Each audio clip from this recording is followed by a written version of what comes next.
Hi hello welcome to our channel. నేను మీ journalist Sai. Triple R ఈ పేరు వినమడగానే మనకు గుర్తొచ్చేది ఎవరండి? రఘురామకృష్ణరాజు.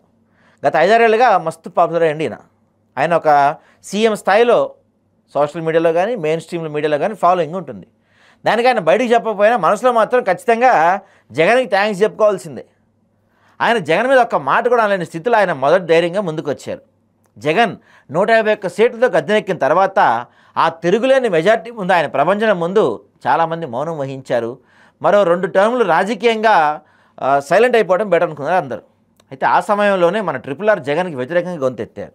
తీరా చూస్తే ఆయన వైసీపీలో ఎంపీగా ఉన్నారు. అది హైలైట్ ఎక్కడ.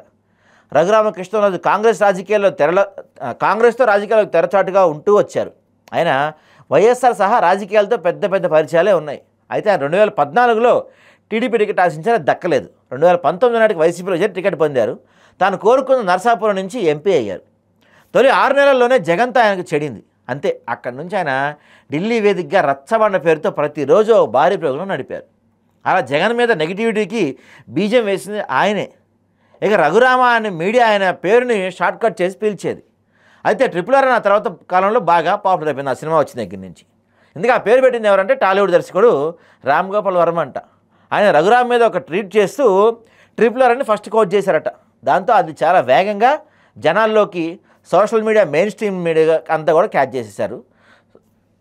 ఇదిలా ఉంటే ఇప్పుడు ట్రిపుల్ ఆర్ని ఆర్జీవి తాజాగా ఇంటర్వ్యూ చేశారు.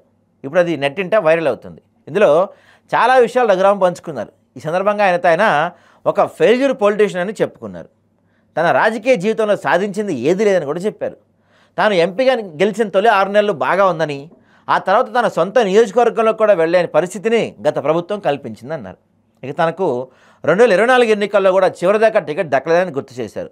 తాను ఉన్నది ఉన్నట్లుగా మాట్లాడతానని, అందుకే పదవులు పోయారన్నారు. వైసీపీ హయాంలో తనకు దక్కిన పార్లమెంటరీ చైర్మన్ పదవిని కూడా లేకుండా చేశారన్నారు. తన మీద అనర్హత వేటు వేయించాలని చూశారని కూడా చెప్పారు.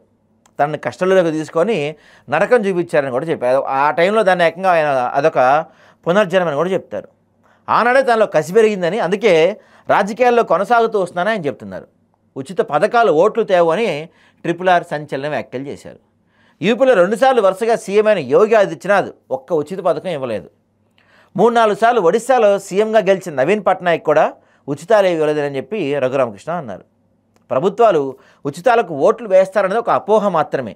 ఏపీ ప్రభుత్వం సూపర్ 6 హామీలతో ముందుకెళ్తున్న వేళ రఘురామ వ్యాఖ్యలు ఇప్పుడు టీడీపీ పైన కూడా ట్రిపుల్ ఆర్ ఏమన్నా తిరుగుబాటు జెండా ఎగరేయబోతున్నారా అనే డౌట్స్ వినపడుతున్నాయి.